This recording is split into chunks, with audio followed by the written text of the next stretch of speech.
In the last 2 days, the government injected 600 tons of sugar at 38 rupees a kilogram to the retailers. As a result, a large number of retailers are heading to the wholesale market to stock up on the sugar supplies. Under a government arrangement, each retailer is allowed to buy up to 5 bags of 50 kg each. But market sources say that some retailers even bought more than 10 bags each. Currently, the approximate total demand of the sugar in the city is around 1000 tons per day, one-third of which is consumed by the household sector. Consumers are buying sugar at 40 rupees per kilogram as retailers are buying it at 38 rupees per kilogram from the wholesalers.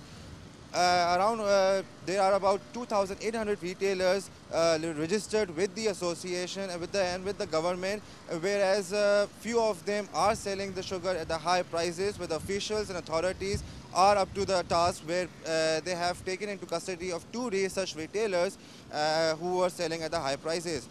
The sales data of sugar being sold to retailers is being recorded by the wholesalers for submission to relevant officials. But retailers, on the other hand, are not required to record and submit any sales data. That effectively means that they are free to sell the commodity to anybody at any price. The Karachi Grocery Wholesale Association Chairman Anis Majid told DawnNews that the government has set up a monitoring team to keep an eye on the wholesale market.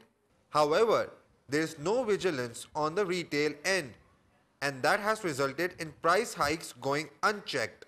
Already officials say that they have fined 11 retailers 100,000 rupees each and sent them to jail.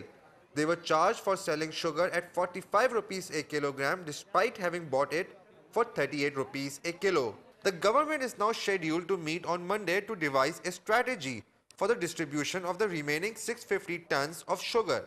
Stakeholders warn that amid the existing shortage, the government must effectively manage distribution, otherwise prices could shoot up to 60 rupees a kilogram. Adil Adenwala, Dawn News.